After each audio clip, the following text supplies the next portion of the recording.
Hey guys, this is Coach Derek, co-host of the Soapboxing Podcast. Man, ever since I found this Anchor app, I tell you, podcasting has become a lot simpler and a lot easier to do. They distribute the podcast over several platforms, and you have to do no work. I tell you, man, if you're interested in doing podcasting, you need to download the Anchor app. That's ANCHOR.FM. You can get started today with the Anchor app and do whatever your heart desires. Ladies and gentlemen, the moment is here. The main event of the evening. I'm Jeremiah Gallegos, your world-class ring announcer, to introduce Soapboxing Podcast. And now, to introduce your host, Derek, a.k.a. Coach. And across the ring, introducing Matty Fresh. And now, ladies and gentlemen, it's golden time. Time to tune in.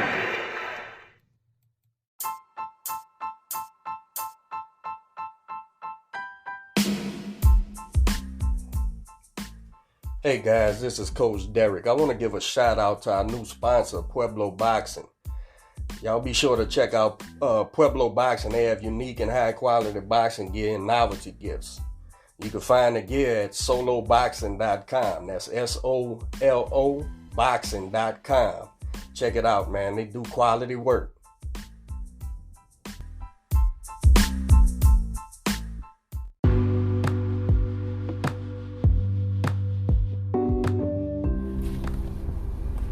What's up, guys? Coach here. I want to encourage you to visit itrboxing.com for all the latest in boxing news, results, and interviews. My partner Lukey is a boxing insider who has access to camps, fighters, and coaches. He promotes the sport on Twitter, Facebook, and YouTube. Search ITR Boxing everywhere and get inside the ropes with my main man Lukey.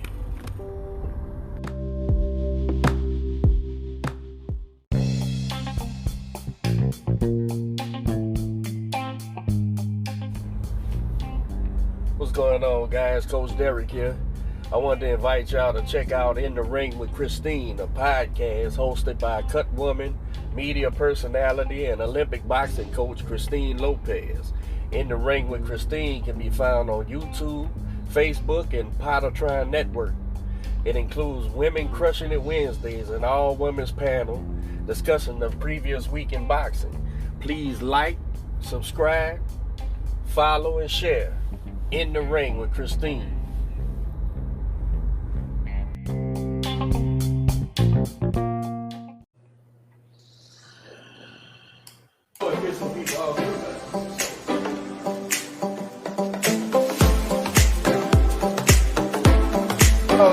Hardware, man.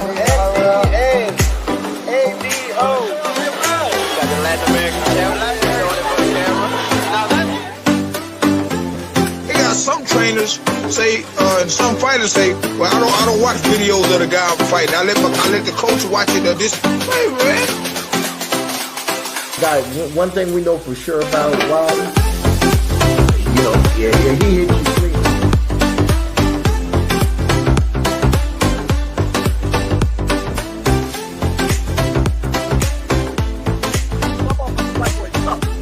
Right, and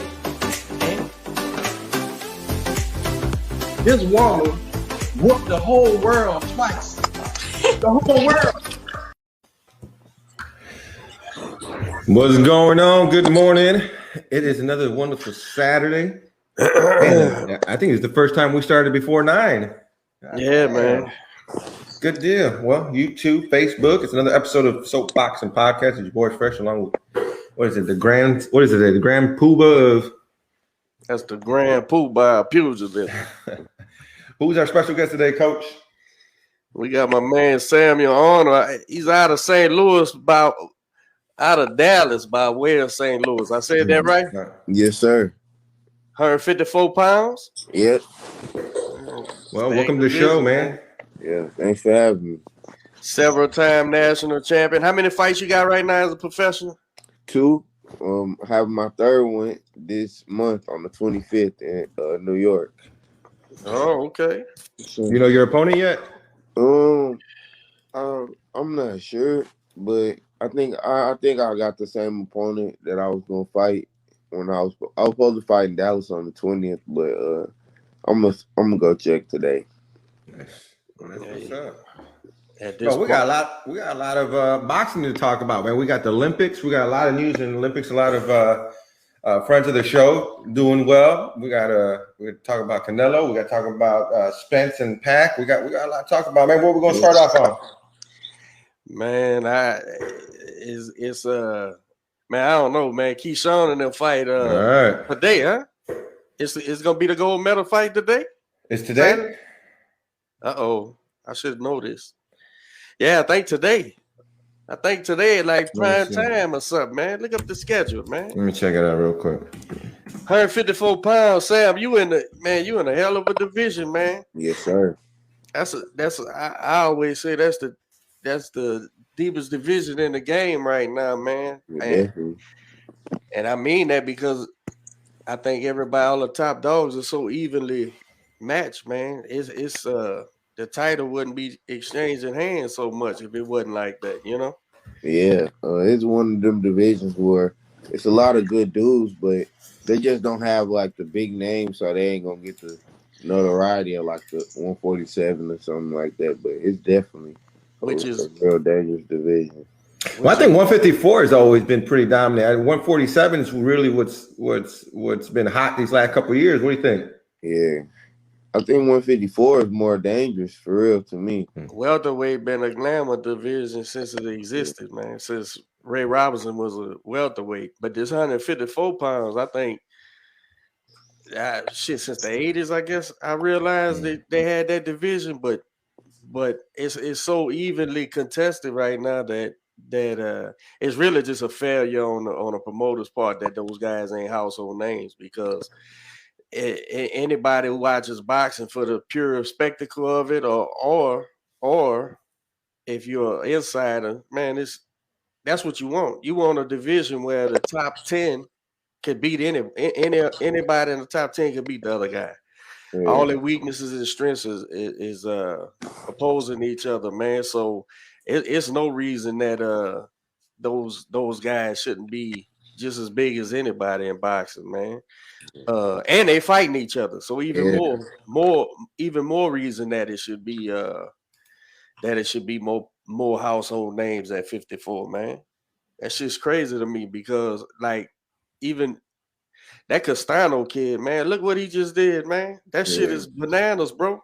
He we all should know who that guy is and what is, because he just leapfrogged. In my eyes, he just leapfrogged everybody because I didn't have him over none of them. I didn't have him over Tony, J-Rock, none of them because I felt like he just didn't have the wins yet. But the way he came in there and backed Jamel up, man, and won the fight, which was trash decision. Here's the problem with that, man. You took that dude, whether you a Castano, I didn't even know who he was, but you just took that dude's place in history, man. This dude was just won this fight, man, and you just snatched that shit from him, man. I hate to see that, bro. Whether I'm rooting for you or not, man. Whether I'm rooting for you or not, man, you just took that from that boy, man. Yeah, that shit was, and no one had him pick. I know, after the fight, everybody, oh, I knew it. Nah, nobody I talked to said Castano was gonna win that fight. Nobody, including myself, because I just wasn't hip on him. I didn't know enough about him, but. Man, that shit, I hate to see the. How much that home field advantage play for him? I mean, it wasn't in Houston, but it was right down the street in San Antonio. You want to say that? That's what you normally want to say, but here's the problem: the sanctioning bodies pick them judges, man. So it's just I think it's more incompetence, bro, than anything. It's more. We have such. How about this? Judges at the end of fights like that, judges should have to go to the fucking podium after the fight like the fighters do and answer the fucking questions from the media. Hey, man, the fuck you was looking at, bro? how you had, because that one judge had, even if you thought the fight was close, that's fine. You know, maybe a round or two difference. But one judge had that Castano kid like winning no rounds, bro. Like a round maybe or some shit like that, man. Yeah, well, that was a ridiculous score. Yeah, man, you got to hold these guys accountable, man, because more than likely it's incompetence, bro. They just don't know what the fuck they're looking at. But you got to be held accountable. If you don't know what the fuck you're looking at, why are you judging world championship fights? This wasn't no regular ass fight, bro. This was the undisputed 154-pound division fight, man. First time ever, I think, where they was including the WBO four belts, and you don't know what the fuck you looking at, man. That's ridiculous, bro. That shit is ridiculous, man. And I hate to jump on and pull the shit on, give boxing a black eye, but there's no excuses when it comes to the judges, man. That's boxing. We've been dealing with that since the beginning of the sport. That's just ridiculous. Keyshawn fights tomorrow at noon. That's going to be good. Sunday, and then I like that Sugar Ray was giving props to Duke. I seen that. I seen that this morning. He looks like he's high on the kid, and it's got to be a huge confidence boost for him as well. To know that one of the living legends is giving him a shout out and giving him his props. That Duke is special, man. You familiar with them people, Sam? Yeah. I've been following the Olympics this year for real. They I think Keyshawn, if he go out there and just execute, cause Andy Cruz, he a special fighter too. But it's gonna be hard. It might be hard, but I think Keyshawn should be able to beat him if he just go out there and just put it all on the line. He done beat Keyshawn 3 times, huh? Every time they fought. Yeah. Man, Keyshawn act like he got it on his mind though. He's throwing boys on the ground and he's beating everybody up, man. So I'm rooting for him like a mug. Man, that'd be beautiful to see these boys come back with their gold medal, man. Him and Torres, man, because I remember last year when Richard got clipped. Man, everybody putting that fucking highlight out there, man. And you know how it is, man, with this public shit, man. If a kid loses, bro, they just pour it down their throat and shit. And I thought to myself, because I know the kid, and I know how good he was, man. I said, man, I hope he don't let this get to him, because, man, fuck them people, man. Come on. And look at him. He's tearing through there, bro. What a hell of a way to bounce back from highlight reel stoppage. Now he's going to fight for the gold medal, bro, at heavyweight in the Olympics, man. I know he's proud. I'm sure his dad's proud, his teammates proud, everybody's proud, bro. Yeah. Keyshawn had a hell of a schedule too, man. He ain't been whooping bombs, bro. Like these guys were favorites, and he's beating them up, man. I like that, bro. Yeah. I'm high on Duke, though. I think Duke is a special fighter, man. I wanted to see him get that gold too, but hell, Brian, anything in the Olympics, man, it's something special, man. Definitely. Cuba's been the one that been getting all them goddamn gold medals over there.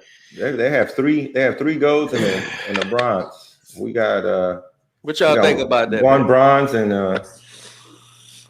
one silver so far. What you think about them Cubans, Sam? Yeah, they slick. They special. They definitely real dominant in the amateurs. Why you think that is? That Cuban boxing school, when they be train them from when they a little kid all the way into they ain't got nothing to do but fight. Nothing to do but fight. They just learn style with a good rhythm, slick boxing skills, good head movement. It worked great in the amateurs. Yeah, that's about it though. Yeah. They very seldom translate. Yeah. It's what's that guy? What's my guy, man, who's getting paid to lose a bunch now? Tough guy, man. He was a great boxer. He just lost to goddamn, y'all know what I'm talking about. Gamboa. Oh yeah. He switched over and got him a title, but they seldom switch over. I think you got Gamboa, and then you got what's my man who trains here? In Houston. Reagandow, and is Laura Cuban? Yeah, Laura Cuban. Yeah. So that's three. That's like they three ones that was able to translate. What y'all think about this heavyweight, man? That Eddie Reynoso got. Ain't he a Cuban? Oh yeah, Who? the big guy who you talking about? The big guy who trained with Canelo? He was supposed to fight Fa on the Tyson Fury undercard, and then it got canceled. What's his name, man? But he's a big heavyweight. Yeah, he's a Cuban. I think he was an Olympic champion or something. But Fa was supposed to fight, and that was gonna be his first huge step up on that Tyson Fury Wilder undercard. That definitely would have been a good step up for both of them. Yeah, I was interested in that fight, man. I wanted to see what was gonna happen. Hopefully they still pull it off just in October, but I don't know. You know how cards change, bro. They try to slide them because that was gonna be a heavyweight extravaganza, bro. They had all the young heavyweights on there. Jared Anderson, FA. They was gonna rematch the Polish kid out of Chicago who lost to Helenas. They was gonna do that one again. They was gonna do, man. It was about 6 or 7 heavyweight fights, man, on that undercard, man. I think they build them Cubans, bro. I think they build them Cubans to win 3-round, 3-minute fights. I think they fight at such a furious pace. Yeah, to win in that system. Well, and the thing about it is, it's like when Tiger lost to Cuban, right?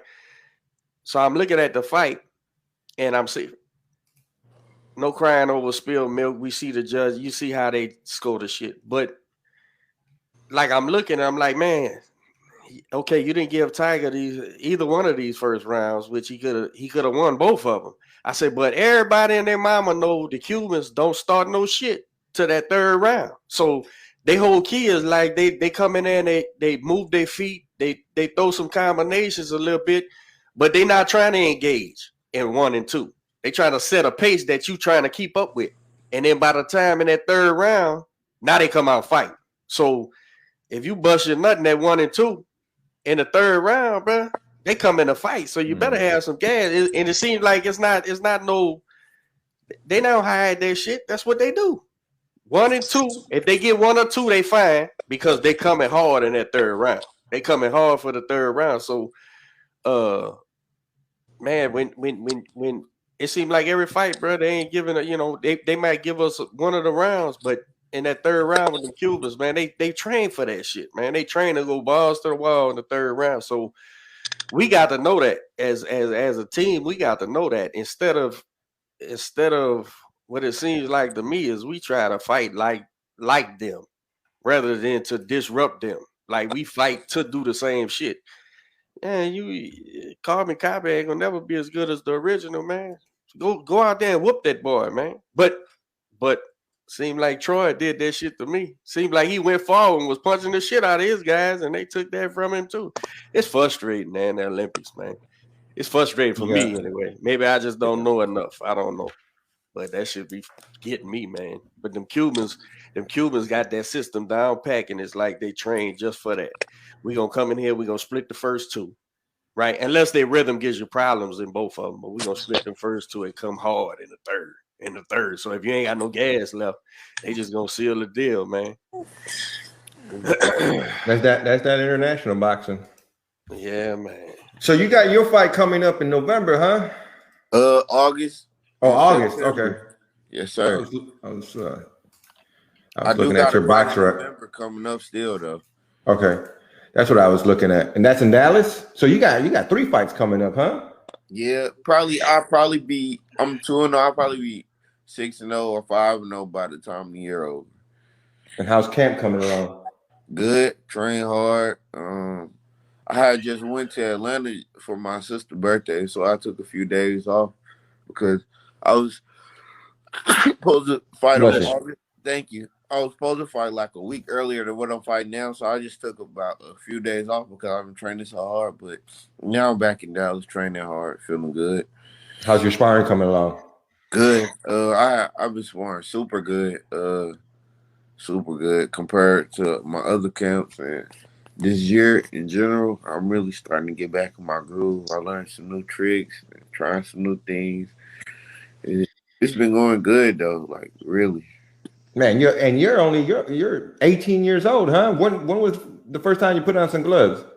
I'm from St. Louis, so boxing is in my DNA, and I'm from a boxing family, so I was putting gloves my whole life. But the first time I had a real boxing match, I was 10 years old.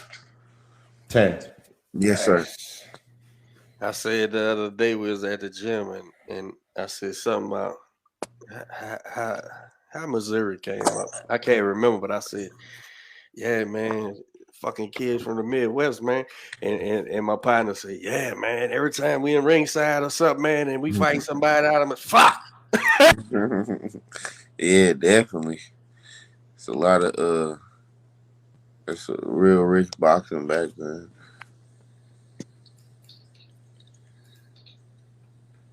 I can't hear anything right now. Hold on. I can't hear anything right now. You do something, D? Okay, I can hear You, we can't hear you. There you go. Pull this thing out or something. Yeah. Y'all can hear me? Yeah. Sure. Who's your trainer, bro? Who built you, man? My dad. Uh-oh. Another person who helped build me was Coach Keith Abdul Kawi. He just passed away. He trained my dad, and he trained over 40 national champions from St. Louis. So he just passed away after my second pro fight, but he a legend though. It's from St. Louis.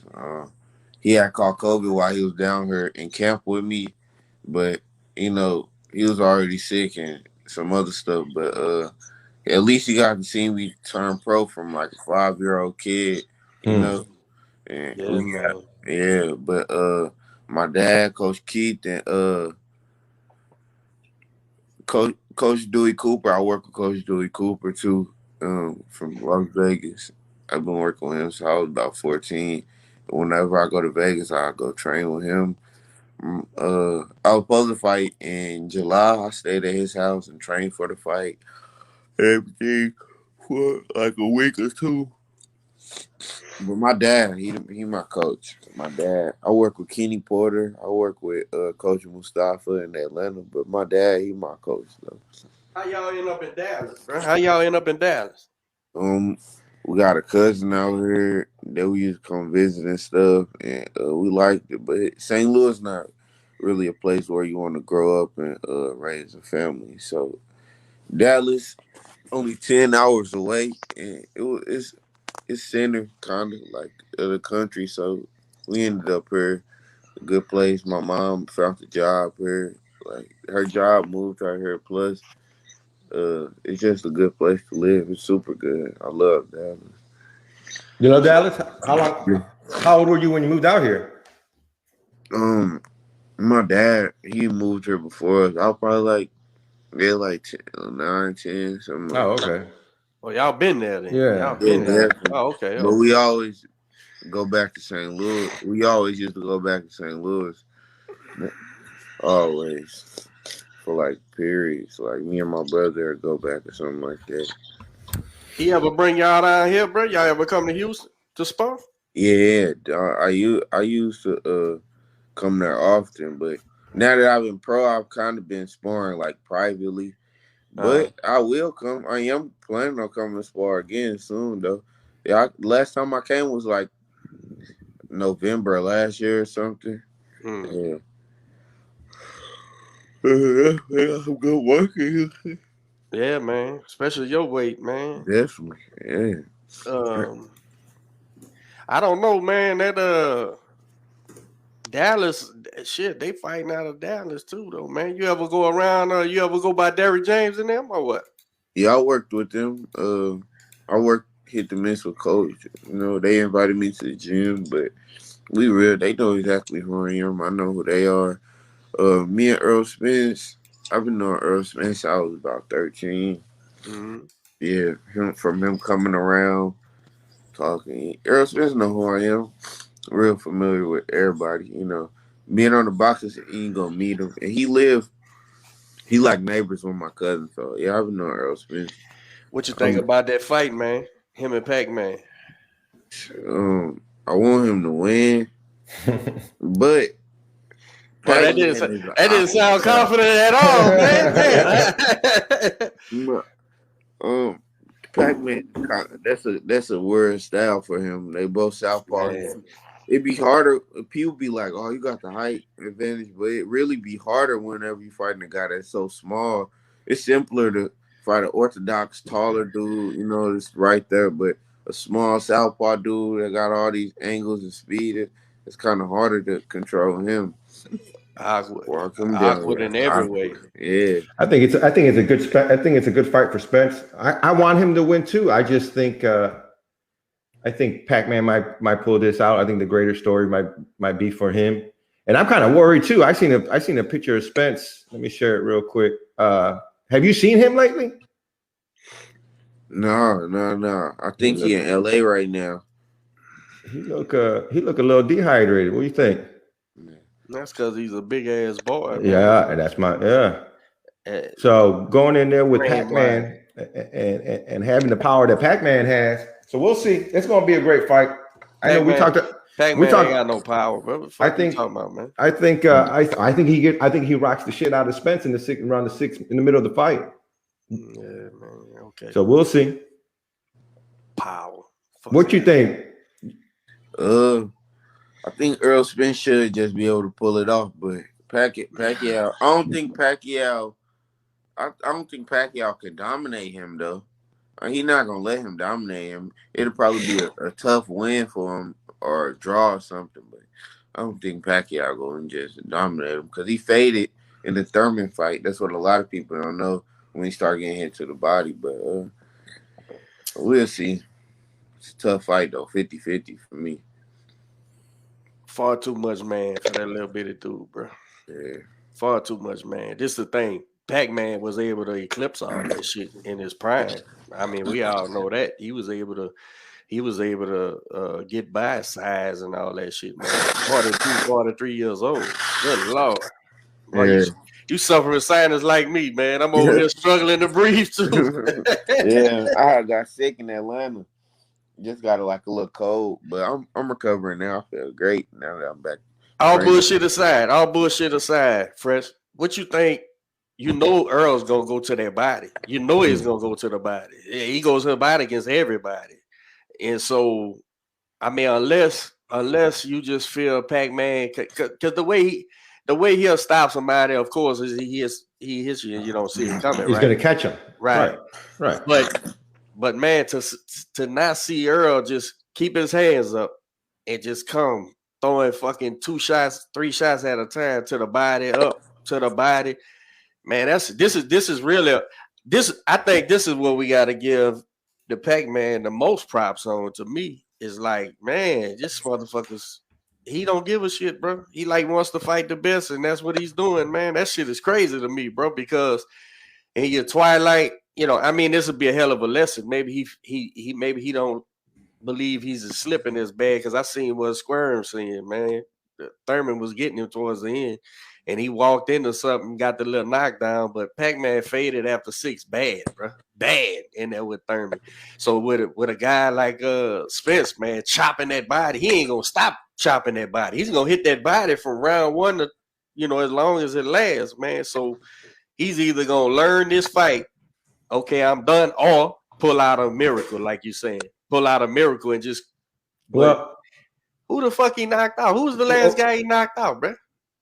Well, he's been fucking fighting thoroughbreds. That motherfucker, just because he hasn't knocked anybody out doesn't mean he ain't got no power. And the reason I think Pac-Man is favorable in this fight is because the last fight with Mikey, all Earl Spence dominated that fight against Mikey, but Mikey couldn't find an answer for it. And Earl was able to fucking keep him out. Mikey wasn't able to get inside and do any damage.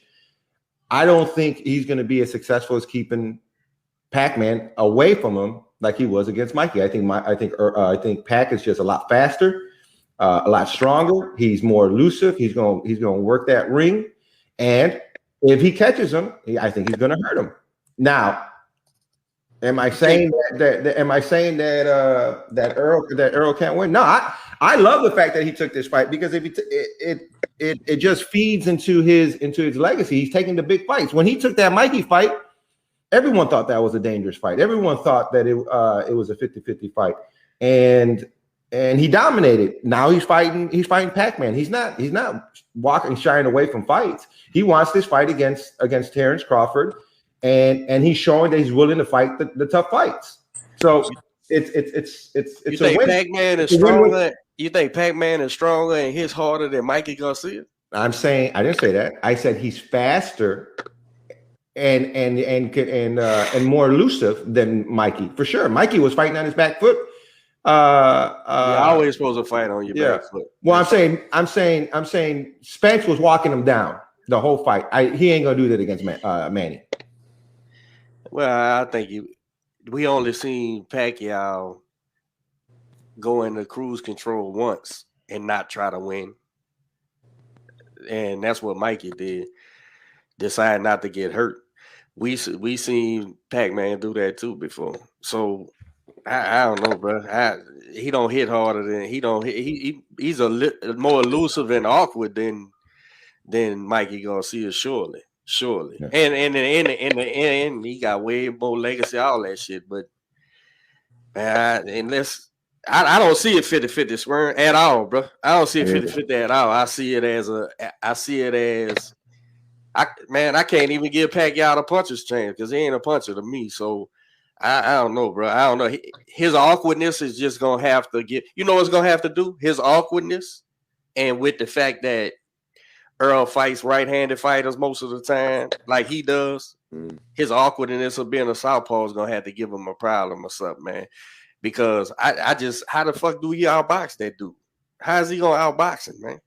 Bro, Pacquiao like 5'5", bro. That's a little bitty guy, man. And size don't matter except when it matters. When it matters, and Spence is Spence. You been in there with Spence, bro? You been in there with Spence? No, never. But I've been around him sparring and stuff like that. What you think? Just guesstimating his power.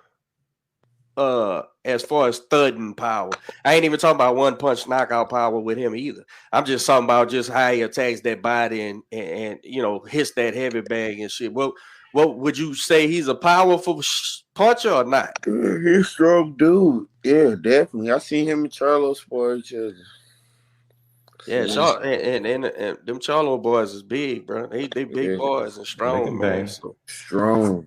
He's super strong. I seen him. Man, that dude's strong. If Pacquiao figures out a way to upset this dude, bro, I agree with you. It adds to his legacy tremendously, man, at this age. And to be honest with you, it'll take away from Earl too. Like if Earl loses this guy, bro, not that losing the Pac-Man is not, is the end of your shit. No, of course not. But man, that changes shit up for me, bro. Yeah. Big time. If you lose to this old guy, bro. It ain't supposed to happen, man.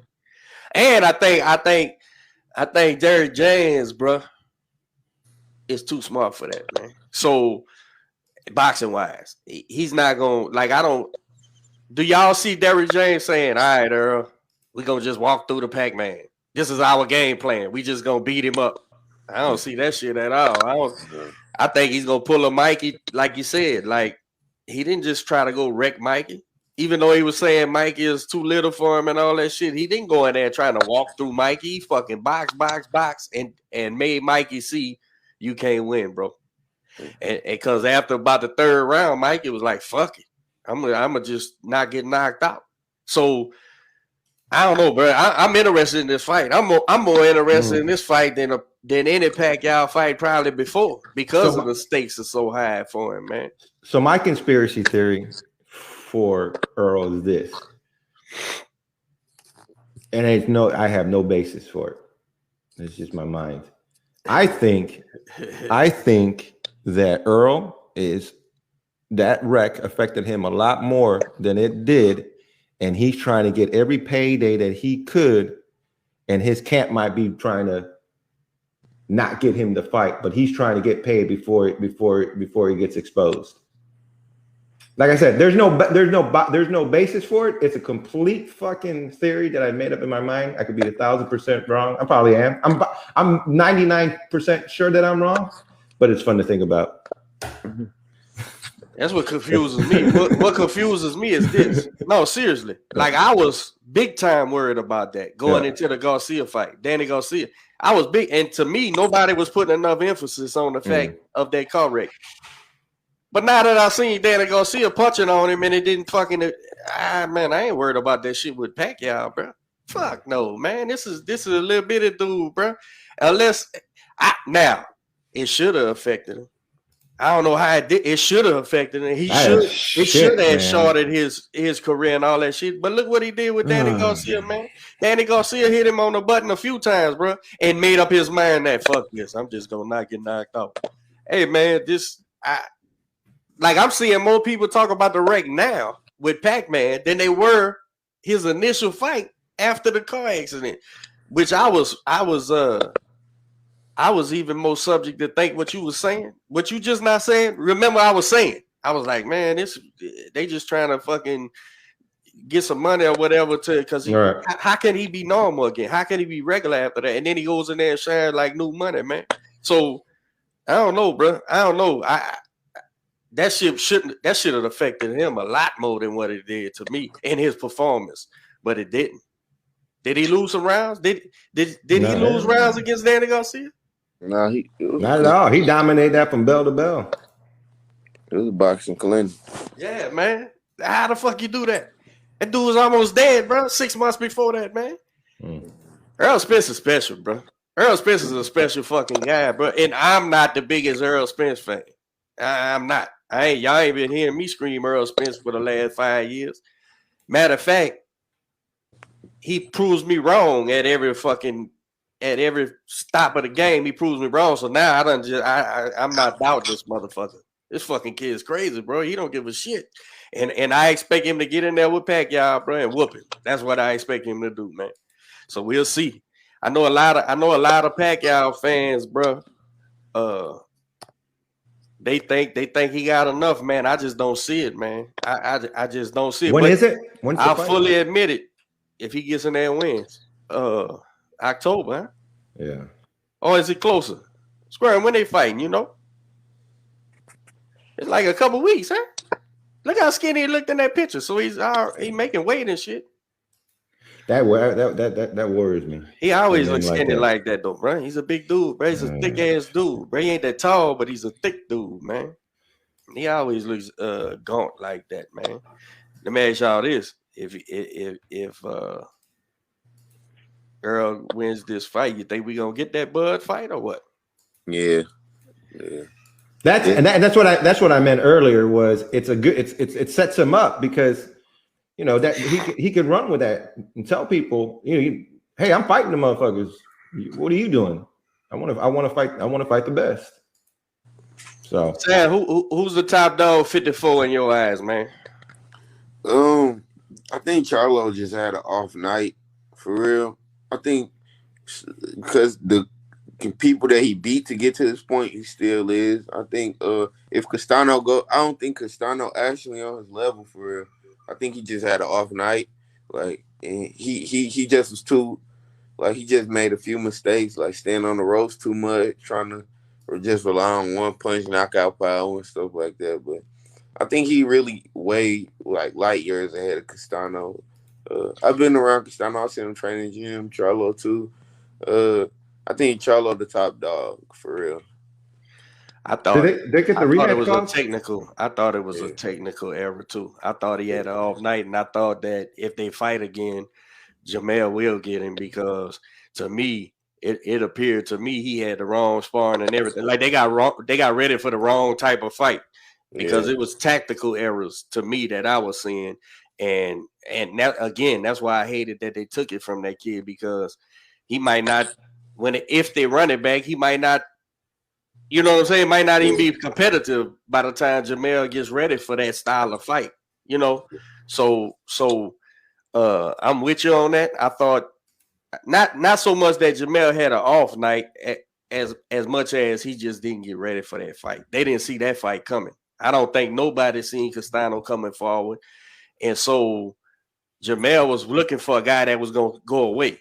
Like, it looked like to me, Jamel thought he was going to go forward the whole fight. And then when that didn't occur, now he's basically just reacting off of what he's giving him. So I think in a rematch, I'm with you. It'll be a completely different fight, which is even more heartbreaking of why you take the fight from the kid, man, because now when they do it again, Jamel blasts him out of there or beats him up or whatever. It's like, fuck, you didn't get your credit the first time. Now what you gonna do, man? Did they era, bro? Did they sign for a rematch yet or no? Not that I know of. Jamel didn't seem initially. He didn't seem too high on fighting him again to me. But I knew once he go home and lick his wounds and be like, fuck that. We got to run that shit back. So hopefully they do, man. It'll probably be a quiet one too, like on the Fox Sports or some shit. He gonna come up there and beat him up, man. So we'll see. But I like him. I like the Castano kid. I didn't know much about him before that either. And I like what he did. He decided, that little motherfucker decided to be great that night. I'm gonna take you to this dude. Fuck it. Nothing from nothing leaves nothing. I'm coming forward. Let's see what happens. That Pac-Man fight in 2 weeks, bro. Yeah, man. I'm tripping. Yeah, man. Y'all get y'all heart broke, man. But it'll be all right, bro. Because he got his place in history and shit, man. Y'all, he's gonna be all right, man. He'll ride off into the sunset and be the president or whatever. Yeah, he's doing good things over there.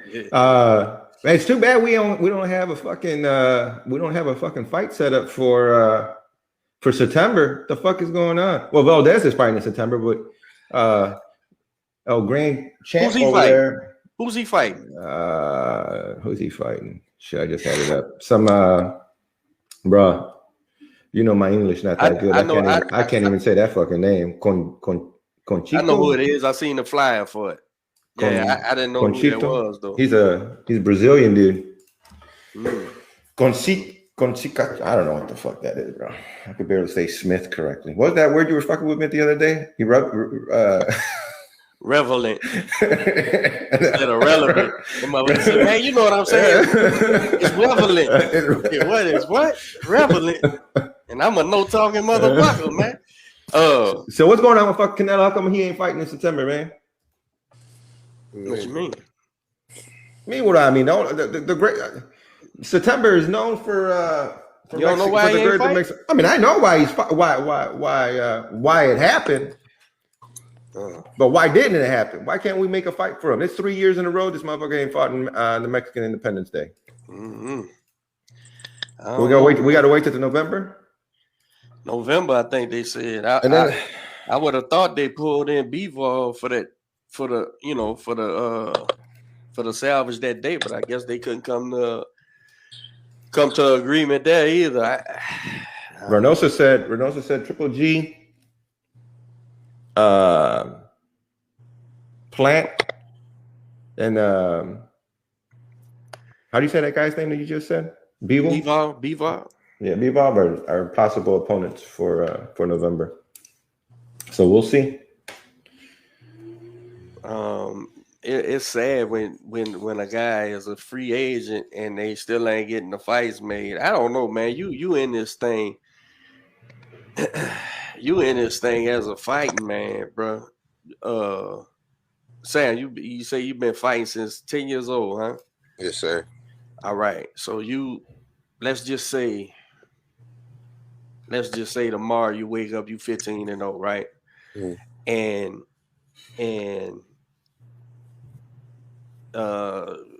Jamel, he's the top 54. He goes, man, I'm out of opponents, man. Come get this $10 million. You gonna say, I don't want that $10 million, man, because if I get sick, my promoter's gonna. You ain't gonna say none of that shit. None of that shit's gonna come out your mouth. You gonna say, send me the paperwork, and I'm gonna sign it. And I'm gonna meet you there for them $10 million. I don't. If I make this shit not as valuable to you, then you start thinking, well, is this valuable for my career for the future of my career? What takes that away from you and you and your pops and whoever your management and what takes that away is the purse. The purse is okay, Pops, we upset and we get another 10 million or 20 million down the road. We lose, we got $10 million, bro.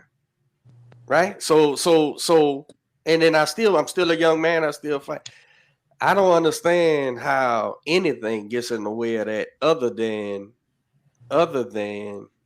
I could understand because Al pays them boys so above what they earning, and Alpha fighters getting everything they can get. If you could get money on the back end, if you could get overpaid, all that shit. So how does your manager convince you to pass up 10 million? And let's be clear. The purse was 10 million, so he's gonna pay 40 of that to taxes. So he's gonna make let's say $5.5, $6 million, right? How do you pass up $6 million? Like, how's that conversation go? Other than saying, look, son, you ain't never made a purse more than 700,000, but I made sure you made $1 million when I gave you this 300,000 on the back end or whatever, and I done did that 2 or 3 times. So fuck these 6 million, I'm gonna do it 3 more times and you'll be straight or whatever. How does that conversation go, bro? Like, as the fighter, you gotta say, yeah, you and are you looking out for me, or are we looking out for PBC? What are we looking out for? Like, if you my advisor, I'm not never gonna give me another scenario so y'all know where I'm coming from, because I may be missing an obvious nugget here. Well, the only thing I could probably think of is like how you said 15-0. All right, so like remember when Erickson Lubin fought Charlo? Yeah. Some similar to that, even though I know he didn't get paid 10 million, but you know, a young guy prospect trying to rush the money probably could potentially, if you let him develop, could probably get the money down the line anyways. But even though getting the money is great, but yeah, but that's you saying that with no, I'm just 15, I'm a prospect. Yeah. This guy is a world champion. Like, this is the decisions you make is what's gonna be for you and your family and shit. So I just don't see. Name me another scenario where Caleb Plant makes $6 million. A champion, I think you should be ready to fight any of the top guys for big money. That's what you earn and work your whole career for. How does he make $6 million in any other scenario? Against who? And we know it's 10 million. We know it was 10 million, but I'm saying after taxes. You think they're gonna pay him $10 million to fight Benavidez? No, I think they could probably make that much, yeah. Down the road or right now? I would like to know what Davis' highest purse is. Surely he's made $1 million before, right? Surely. Yeah. But man, when you start talking that 10 million, man, like how does that even? I just don't get it. And look, I'm trying to figure it out. And even though it doesn't sound like I'm really managing Plant here, I'm saying, Plant, how do you make this kind of money, bro? Outside of this fight, you don't. Maybe they're trying to stall for. Maybe they are trying to get more money, and they're trying to stall, and they think that Canelo's team will cave and give them what they want for a November fight. They caved. So they're rolling the dice. They caved. Plant said he wanted 10 million, so they said okay. He wasn't offering them 10 million out the gate. They caved. They said, yeah, all right, let's go. So they gave him the 10 million now, and he's still backing out. Now he said they didn't back out. They said their argument is that he wants everything. Not that he wants everything, but that Canelo. I think the biggest argument I heard rematch was that that Canelo said, all right, we getting ready for this fight. I gotta fight that Mexican that September 11th date. So if Plant falls sick or whatever, put somebody in his place so we can make this one. Now, I did see yesterday where it was a guy that we agree upon. Plant, PBC side won't just give you anybody. They got to agree upon a replacement. So it wasn't even like they just saying put a stiff in there. We still got to agree on a guy. I just don't see a scenario, man, where this kid makes this kind of money, man. How do you fucking pass that kind of money up, man? And what's your options? Canelo, You got a strap. Canelo got all the other straps. The straps matter to who? The buying public, right? And your fans. There's nowhere else to go. The other side of the street is fucking not the other side of the street. I know that's a catchphrase now, but your other option is Benavidez. I know you don't think you're gonna beat him, man. And you're gonna take that ass whoop for a lot less money, man. A lot less money, man. I don't get it. I don't get to thinking. I agree with you 100%. But I think the same principle goes to the other side as well. I think both of them. I think, and maybe it might be neither of them. It just might be the business side. Make the fucking fight happen. Just make the fight happen. What else you got going on? You don't want to fight no one. Either one of them. Either one of them. At the end of the day, when people want to fight, they're gonna fight, right? And so what are they negotiating? Bullshit ass terms. You could see. It's both sides. You could see that if you in the plant side. Business wise, you gotta say, okay, we gambling on this fight, and so my future earnings with this kid may be done. My potential future earnings may be done. In other words, he won't be worth what he's worth right now after this fight. Maybe. Right. If he loses, then he could win, and now he's worth triple, right? Right. But so I could see that coming into play. But then again, the purse amount so much that you don't fucking that shouldn't come into play because his potential earn. That's what I'm trying to say. His potential earnings versus that check right there. That's his fucking potential earnings. You hitting it all in one swoop.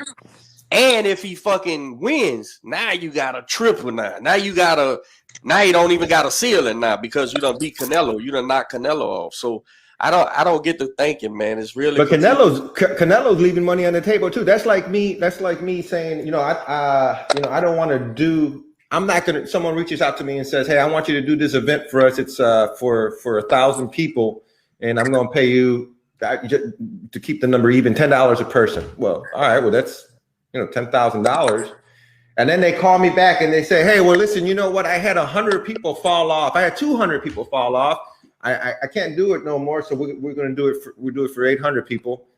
Well, if I say no, I don't want to do it because we agreed to 1,000 people. Well, I'm still leaving money on the table as well. So now my whole September is I didn't make the money I was supposed to because I didn't do the event. So same thing with Canelo. It's not like Canelo's going to get paid regardless. He fights or not, he's got to fight to make money. Now again, is Caleb is Plant's team just playing business and negotiating? That would make sense. That would make sense if you thought he needed Plant to get paid, bro. He don't need Plant to get paid. He don't need. Is he getting paid for September? He's not fighting. No, his opponent didn't fucking agree. Didn't sign. Right, but the fight's not happening. That's what I'm saying. Regardless, the fight's not happening. So there's not a payday for him in September. That's what I'm saying. Yeah, because this guy bullshitted all the way to the end of the fucking deal and said no. Right, like the situation that I said as well. I could say the same thing. Well, I'm not going to do the 1,000 people. You told me. I mean, I'm not going to do the 800 people. You told me 1,000, and then the last minute you're gonna switch it up on me and say 800. Nah, fuck it. Well, I'm not going to leave that fucking money on the table and just for 200 people or a couple hundred or a small or a speculation on the contract about a rematch clause or someone filling in. When is it? We're September. We're a month away. Make the fucking fight happen. Get the bag. That'll make sense. That'll make sense if Caleb Plant had some fucking argument. You inconsequential, bro. I can make the fucking money with whoever, man. Actually, fucking feel like fuck you now. I never fight you. You done fucking fucked off my date. Fuck you now. You'll never make this $10 million. Right. Now it's over with. So he'll go. How much money you think he would have made on this fight? I think the number was 30, right? 30 million, something like that. Yeah. All right, so let's say 30 million. So for September, that 30 million's gone. Now he's gonna have to make Even more reason why that dude fucked up, man. So now he's gonna have to wait till November. Now that's gonna affect his whole holidays, right? Because you got Thanksgiving in December. So it just changes everything up. But we'll see. We'll see how it all turns out. We'll see who his opponent is in November. But that's the business side of it. Would happen. I thought that B-Ball fight would happen because, man, who why wouldn't a light heavyweight fight him? That shit, I don't know, man. Somebody dropped the ball big time with that shit to miss the fucking date, man. Because you're supposed to have back. I know guys right now. I know a guy right now. I ain't saying no name. Right now, who's waiting in the wings in case a show right now falls out. He's already for 2 different fights on the same card. If one of them fall out, boom, he steps in. He's agreed to that for a person.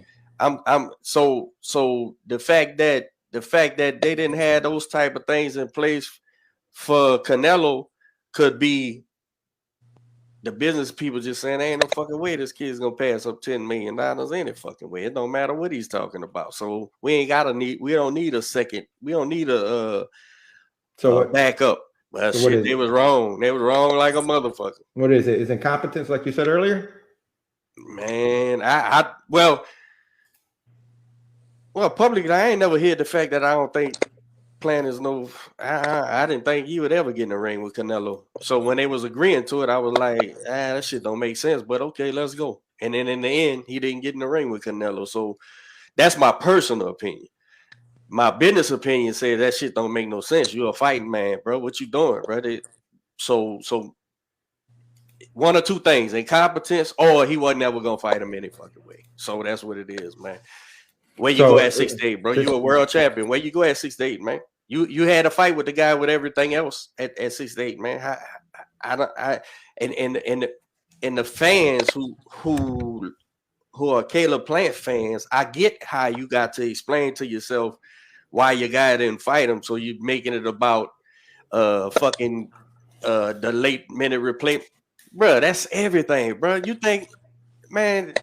Every fucking marquee fighter fucking has they get everything on their side and they give you the purse amount. That's what you get. That's how boxing works, man. That you don't pass that fucking money up. Period. You don't pass that fucking money up. And if you want to make it a fucking it's about he has standards and all. Get the fuck out of here, man. You're a prize fighter, bro. We fight for a prize, man. That's what you fighting for. The days of national tournaments and world rankings as an amateur, them shits is over with. Now you got to cash out, bro. And I'm just saying, for his sake, I hope he don't look back and be like, man, you regret that shit. That's $10 fucking million. $10 million is $10 fucking million. That'll change the dynamic of everything. Bro, when he got the title against you Skepta did, whatever his name is, the one that Davis fit in the fucking collapse. Bro, he was running like a chicken with his head cut off in the last 3 rounds of that fight after boxing that guy around, but then he started gassing too. Caleb Plant fights some fucking nobody or some bullshit ass mandatory and gets clipped and knocked out, he's gonna feel like the biggest fucking dummy on planet Earth. Oh, man. I don't think he fucking even stood a chance against Canelo. So, I mean, it's not like it's you gotta take the man. So, how much do you think of losing De La Hoya has hurt Canelo? You think if De La Hoya was still managing him, he'd have these problems? He left him because he has problems. That's why he left him. I say that because I wanted to share this. Can you hear it? Y'all hear it? No. It's muted. Press unmute. I've never faced the style Can you like hear Belfort. It's a fucking monster.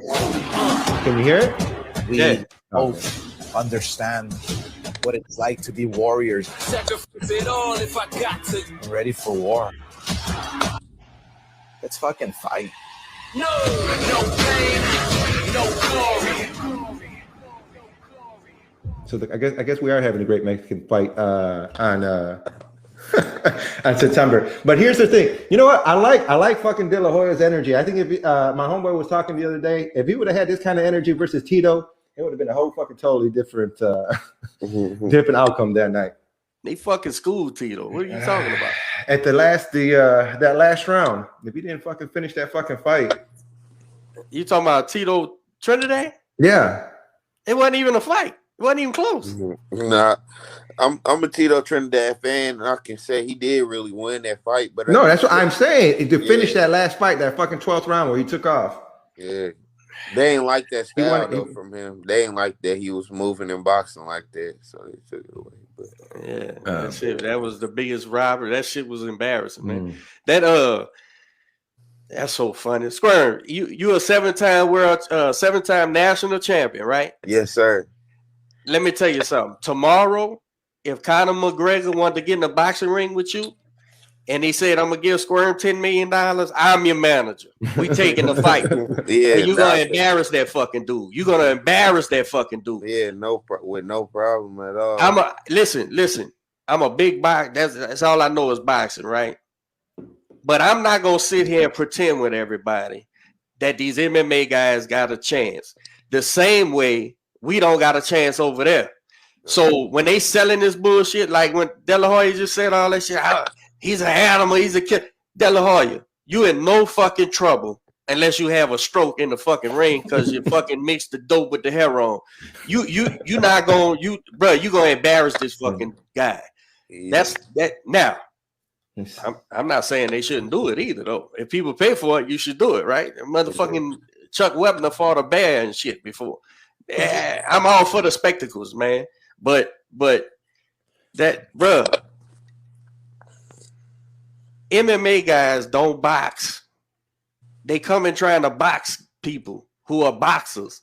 That shit is just what it is, man. Now, the fact that the MMA guys think they box, the fact that MMA fans think that MMA guys can box, that's just their misunderstanding of what boxing is. That's all. Yeah. So we shouldn't delight in the fact that they get in the ring with boxers and can't even win a fucking round. That's what's supposed to happen, right? It's like when the Globetrotters used to play.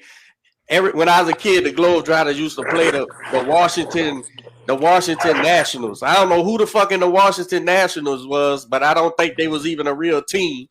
But they supposed to get you there to get beat up, man. That's what you there for. I don't know. We have, I guess someone struck lightning in the bottle or caught lightning in the bottle because that boy John Jones beat the shit out of fucking Chavez. Oh, Silva? The Silva guy? Was it Silva or yeah? Or was it John Jones? Was it Silva? I don't remember, but was it Silva beat the shit out of fucking? Silva. Oh man, that was embarrassing. That dude is Junior has been a total fucking embarrassment. Yeah, he's been a legend these past few years on every fucking level.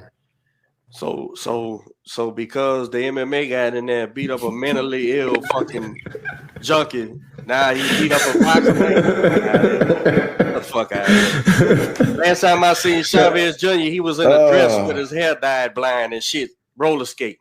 What the fuck are you talking about, man? This shit is spectacles, man, and I'm all for the spectacle. I'm all for it. But when you put a guy of the caliber of De La Hoya, it don't matter if he's 50 years old. He's still the caliber of fighter he was, man. In there with a guy who don't know the difference between distance and range, man. It's gonna be fucking horrible.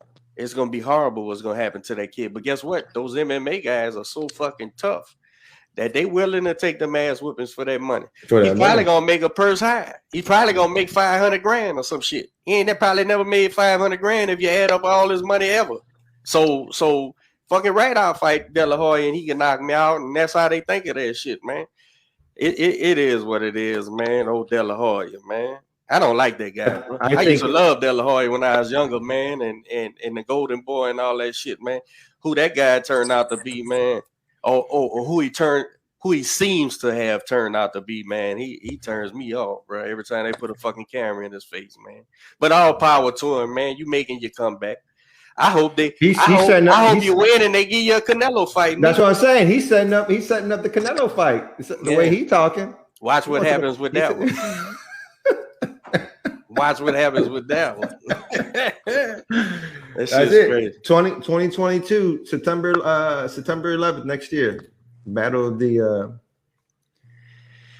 two Mexican greats.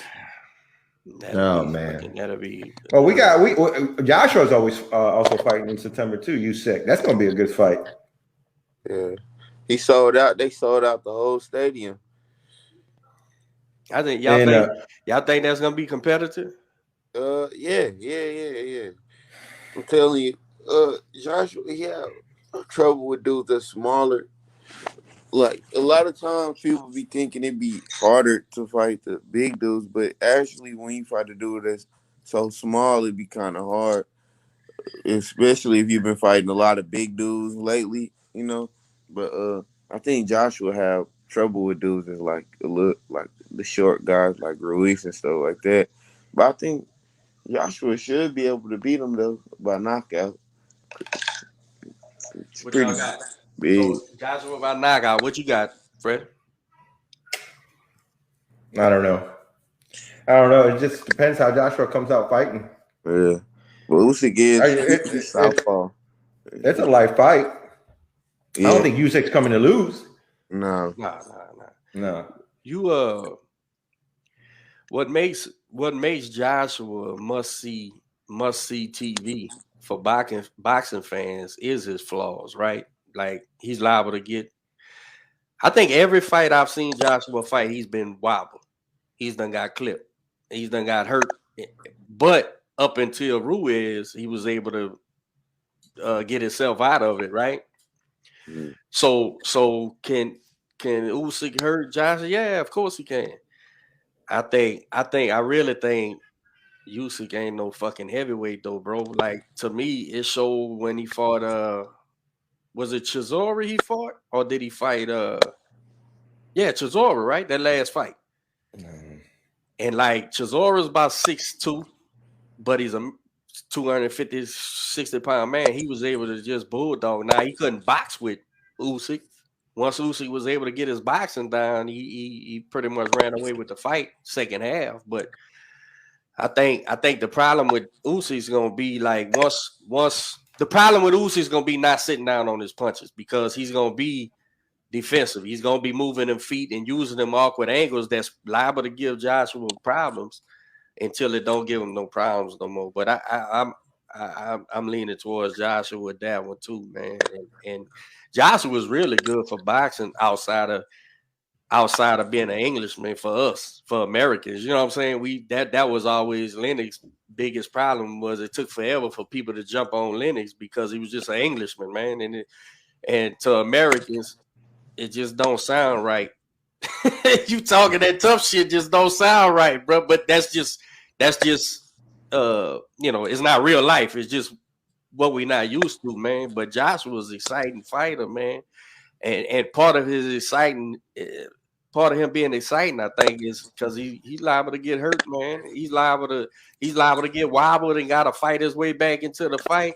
I don't think nobody, I mean, there are people who think he's I guess a great boxer, but I don't think he's a great boxer. I think he's just a big, strong, tough kid. You got to say he's tough because otherwise he wouldn't fight his way back in the fights, man. But I think Usyk might be a little too undersized, bro, for the top heavies, man. But then it wouldn't shock me if he goes in there and wins either. I mean, shit. Does Usyk doesn't have does he have any knockout power? He don't have any knockout. At Cruiser, he was knocking. Cruiser, he was sleeping boys, man. I think he about square size. He about 6'3", huh?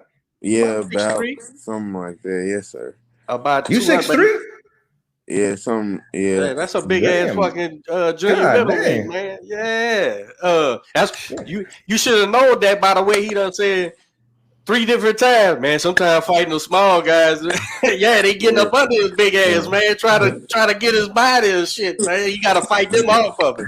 Yeah, it'd be simple to fight dudes, not even like short, but like the super small guys. Like I fight dudes like 5'7". I'm not saying they give me problems, but it's just a different. It's a different host of problems. Yeah, right? It's just more awkward fighting them. I'm gonna say that. Like it could be a simple orthodox southpaw, just a simple 1-2 fighter, but it could be a weird short dude moving. It's different. Yeah.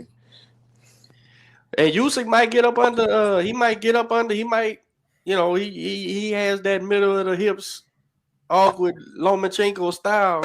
He might get up under Joshua, man, and slide over there and give him some problems, bro. So you'll never know, man. But I'm leaning towards Josh in that fight. Yeah. It's gonna go the whole fight. Oh, and we'll get stopped. Man, Joshua knocks people out, bro. Joshua, he can hit. He'll probably knock him out, or Yeah, you never know. He might knocks get under people him. out, bro. But That's a good fight. That's a good fight, man. that actually is a good fight. Yeah. Triple G, man. You still holding on to Triple G, huh, bro? You still holding on to that guy, huh? He ain't fought when's the last time he fought? I think when he fought on a Friday before Canelo last fight. 1987? Yeah, I missed it. I missed the fight. I missed it when he fought. They say he lost for real. I didn't see it though. I don't know if it's true. He fought a Russian, right? I don't even know. I wasn't even paying attention to. Yeah, I missed it.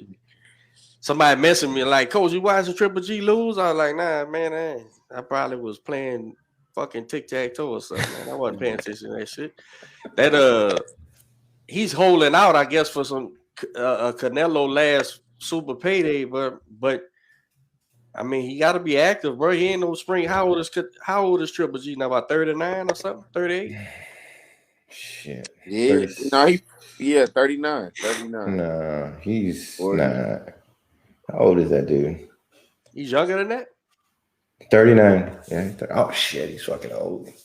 Yeah, man. He really showed. It really showed up against Danny Jacobs. This was the first time I really just seen his age really show, and he was able to come back in that fight and get himself back in there. But waiting around for a payday, man, you got to still be some kind of active, man. I don't know, man. I know he got some loyal fans, man. So they gonna root for him, bro. They gonna root for him. Who else you got on deck, man? Fury and Wilder, bro. October, huh? Yeah. What's gonna happen in that one, Square? Wilder. He gonna get him? Yeah, but that's one of them fights. You never know what might happen. But I want Wilder to win. He seemed pretty down. He seemed what? I want him to win. He seemed pretty down after that loss, But seemed like he's been working on his boxing, even though it still look kind of, weird and stuff like that. But I think he should be able to knock Fury out. But Fury is a top of the line fighter. He might do the same thing again. Yeah, he's been doing a lot of believing and receiving and manifesting and. I want Wilder to try. That's all, and I think he will. He ain't gonna not try. He's gonna try to land a big old punch. He's gonna be punching. We'll see. I was thinking about that that whole believing and receiving stuff the other day, and man, I don't remember what scripture it was. It was in one of the I think it was Mark or something. But there's a scripture that says, if you believe with all your heart and ask, you'll be received. All that manifestation stuff, all that speaking into existence, all that energy, all that is, and I know it's a little off topic, but all that is twisted scripture. That's all that is. They took the scripture and they removed God from it and made themselves God and said, well, I'm going to ask for it, or I'm going to speak it into existence and I'm going to receive it. But it was never intended to be that way. It was you seek God and you ask God, and if it's in His will, then you receive it. And I think that's what happened with a lot of that. What is it? That the law of the attraction? That's all that is. Is the law of the attraction is just removing God from the equation and making yourself your own God. Because if you go back to the scripture, it's what's in the Bible. I think people really trying to. Because there's a lot of people who are not really religious and they speak to the universe. So, a lot of people say, what you say, be careful what you say. It goes out into the universe. Right. My mom, she really believes in all, we are Christians, but she believes she's deep into the universe and manifestation and all that. Attract what you want to the universe, the type of people and, different stuff like that, manifestation. But I think a lot of people not really trying to call themselves God, but speak it into existence, but man, boxing is such a science, man, to me. Yeah. You I'm all for positive thinking. That's you should think positive, bro. But if you don't fucking do the work, man, you gonna get knocked the fuck out, man. And up a manifestation. I could believe I'm gonna hit this baseball out the park. But if I ain't train my hand-eye coordination, bro, and get my swing down packed, man, I ain't gonna, now I'm just hoping.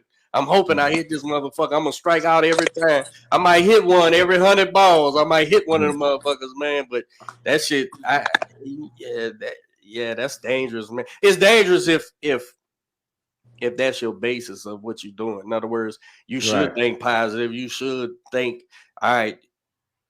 Yeah, we know that by just we all had negative motherfuckers around us, and they exhausted. Like, God damn, bro. Every time this motherfucker comes around, he's this, that, and that. God damn, bro, go away. You that shit dry. So janky. Yeah, jank ass. So I'm for the positive thinking, but this here shit here is a skill, man. This shit here, you can think positive all you want, bro. And if this guy knows how to fight and you don't, you gonna learn quick what happens with that shit, man. So I don't get off into that. I think folk ought to think positive, man. But why you thinking positive? Being in a gymnasium, sparring and learning how to punch and fight, man. That's where I stop with that shit, man. But yeah, so I think that's you got your one coming up in you got one coming every month. Shit. August. September? Yep, September. And then November, probably December. But then we're gonna come back next spring. We're gonna take a few months off to work, build my fan base up, and do some other good stuff like work like on transitioning really into a real pro style. Are you being managed, Sam? You got a deal yet, or what? Or you and your pops right now? What y'all doing? Yeah, I was signed to a big promotional company, but it's me, my pops, and another guy managing me right now. Doing a good job. The guy, I ain't gonna say his name or anything, but he deal with a lot of big people, and I got some big stuff coming up. Like, got some big celebrities and stuff that you're gonna be seeing me with. Coming to my fights and stuff like that. So yeah, but that can't be the importance of that can't be stated enough, man. That we need the fighters to fight and train and be ready, but somebody needs to be behind them, marketing them as somebody to even watch. You know what I'm saying? Why do I need every once in a while you get the tour rule guidance and shit that somebody just says it don't matter if he's fighting. His fight sell itself, win, lose, or draw, right? Yeah. But for the most part, especially like even skilled boxers, skilled fighters got to be marketed, man. You got to give people a reason to tune in. You know what I'm saying? Let me see what this kid is. Oh, okay, I like him. Let me file him now. So that's imperative, man. In this professional game, bro, is becoming a commodity. You know what I'm saying? People don't like to say what it is, but it is. You're a commodity, bro. You're selling yourself to the world. And if people don't even know about you, they ain't gonna buy it. You know what I'm saying? Let alone, you'll get organic people just from being active, but you need people behind you pushing, man. That's I'm glad you got that, man. Yeah, keep you active, bro. Keep you active, man. They don't see you, they can't root for you, they don't see you. So a fight is just a fight, but in between fights, motherfuckers need to see you. What you doing? You know, become a household name. I think that young kid down here in Brownsville, they was doing a great job of that Omar, man. Like keeping them involved with the community and all that shit, man. Because in between fights, you need to be seen. You know what you're doing outside the ring and shit. You know what I'm saying? And whatever way they promote it, man. So I think a lot of kids miss the boat on that shit, man. You got to become a product that ain't nobody gonna buy it if they don't even see the product. You know what I'm saying? I gotta see what's out there, bro. So that's good. That's real good, man. 154 pounds, bro. Everybody can fight, man. Y'all faster than middleweights and punch like middleweights. So it's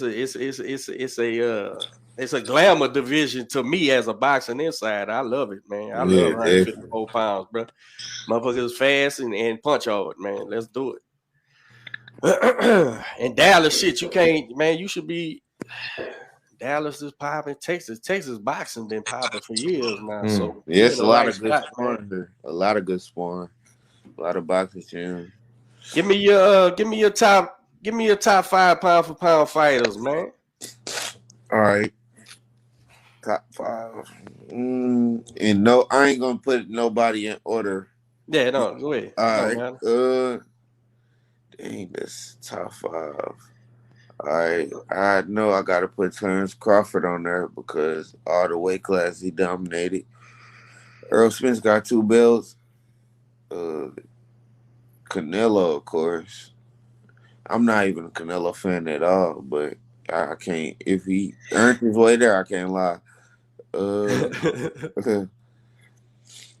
Tiafimo will probably be at the bottom just because he was so young and took that big, like pressure, how you man. said, if they said came and offered me $10 million to fight Charlo about 15 tomorrow, he did that, came out successful. So, and then I got to put Lil Charlo on there too.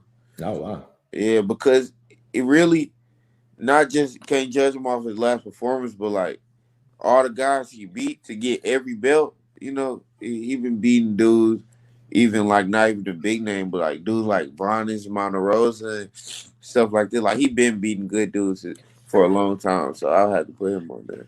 I put Jamel in my top 10 pound for pound. Like the last once he got by Banana, I was like, man, y'all, why the fuck they ain't putting this guy in his pound for pound spot, man?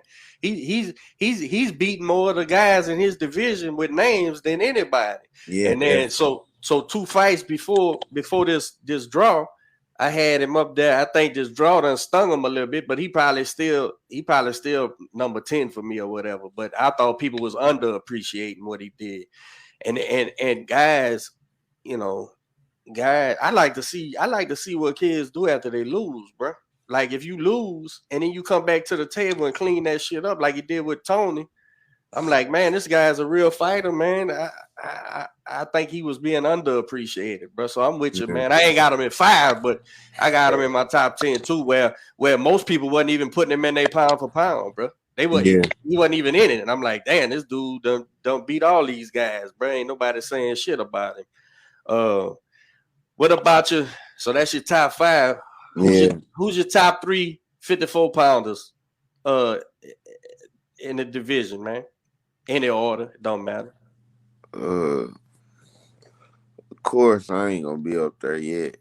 Too young and stuff, but you got to believe and receive. I already been in the ring with some of the top ones, like Tony Harrison, the dude.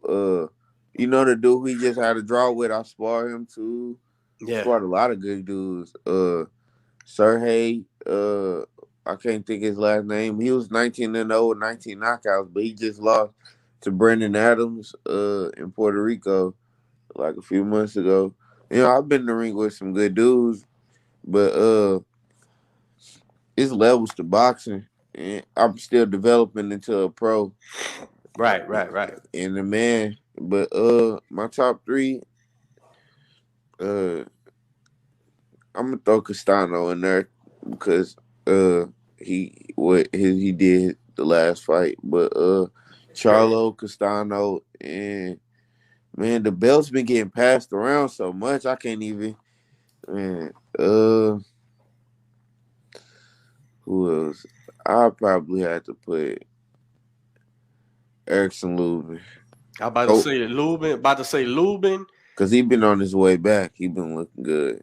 Lubin is coming off a win, So and he stopped Banana, so you probably got to bump him up. And J-Rock ain't did nothing since losing the Banana. And Tony, I didn't watch Tony. I'm a Tony Harrison fan, bro, and I didn't see that last fight that they called a draw or something. Did y'all watch it? Yeah, I watched it. How did he look? It looked a little rusty. He looked tired. Yeah. It was a little ring rust. I missed it. How was it sparring him, bro? Oh, it was great. It was great experience. He got a lot of skill. Got a lot of skills. Yeah, I'm a fan, man. I'm a fan of that guy. I never met him, but I'm a fan. He a cool dude too. He a good dude. Well, shit, man. We gonna be keeping an eye on you, bro, and pushing anything you post about your fights, man. We gonna share it, man, and hopefully you come back through, man, after the fight. Tell us how you kick their ass, man. Yeah, definitely, man. Thanks for having me too. Yeah, and hopefully, man, when you get down there, I got somebody to spar with you, man. Come on down to Houston, man. Spar with my kid, bro. He got 8 fights right now as a pro. Oh yeah. Yeah. He done sparred them all too, man. So it'll be good work. Yeah, Anytime y'all get to Houston, man, just DM me, bro, so we can plug up. Okay, definitely. But it's every, bro. Jay Prince got fighters for you. Maine got fighters for you. Like I said, I got my guys over here. We got work, bro. So if you ever get down to Houston the next time, man, just hit me up so we can link up, bro. Yes, I'm rooting for you, bro. Thank you. Absolutely, man. Fresh, what you got? That's it. That's a wrap, man. We appreciate it. Everyone tuning in, and we'll catch y'all next week. I wanted to say too, man. We were supposed to have Sam on here a while ago, bro. And some kind of way I fucked it up. I don't know what happened, man. But I told him, I said, "Say, bro, I fucked that up, man. Let me get you on here." And he was like, "Man, I appreciate it, bro." So I appreciate you coming on through, man. Yeah, thank you. Yeah. I was gonna get you, bro. I just didn't. I don't remember what happened, but I know I dropped the ball some kind of way, man. But I appreciate you, bro. Yes, sir. All right. Well, that's a wrap, man. We'll catch y'all next week. All right, my man. Go on. All right.